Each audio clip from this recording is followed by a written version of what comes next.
He lays him down and basks him in the sun.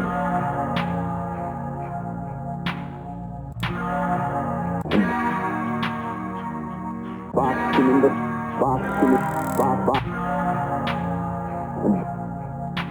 and lays him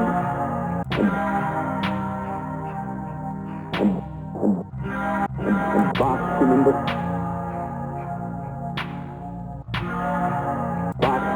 sun.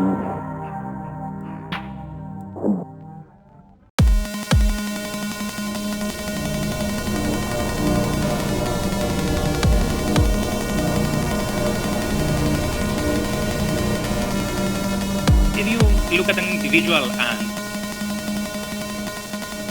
it seems to exhibit very little intelligence. It doesn't even utilize any memory most of the time.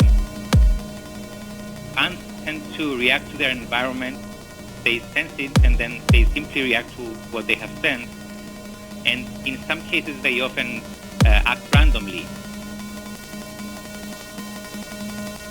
On the other hand, if you look at ants as a group, they seem to exhibit a very complex behavior. The ants are able to find the shortest path between their nest and some source of food, which is a non-trivial computational task. So it's natural to ask, how do they do it, and what else can they do collectively? Can they add two numbers, for instance? It turns out that the answer is yes, they can.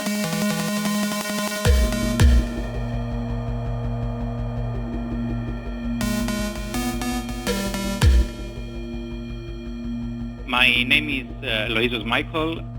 I'm currently a visiting lecturer at the University of Cyprus in Cyprus. I'm mostly interested in artificial intelligence.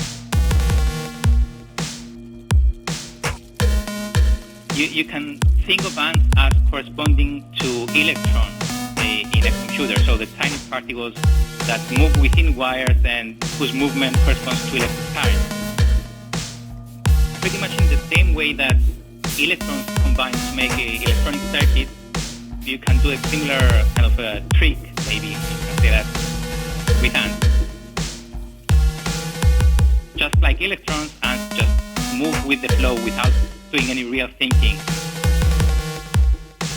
You impose some constraints on their movement, and then you give them some incentives to follow particular paths. In the case of electrons, an incentive is the difference in voltage. In the case of ants, the incentive is the existence of certain pheromone concentrations. Pheromones are chemicals that ants can sense and produce themselves. So if you carefully choose the setting and you carefully place pheromones in the environment of ants, you can actually make them behave as the basic building block for a computer. Once you can build the simple components, you can actually start combining them, and in principle, you could build anything, as complex a computer as you'd like.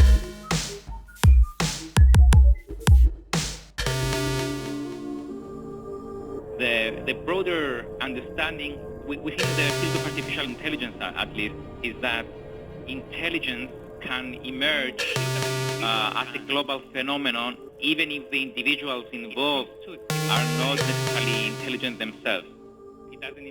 In principle, you are able to provide incentives to individuals so that if you let the individuals just follow their own desires, then the global goal that you have in mind will eventually emerge.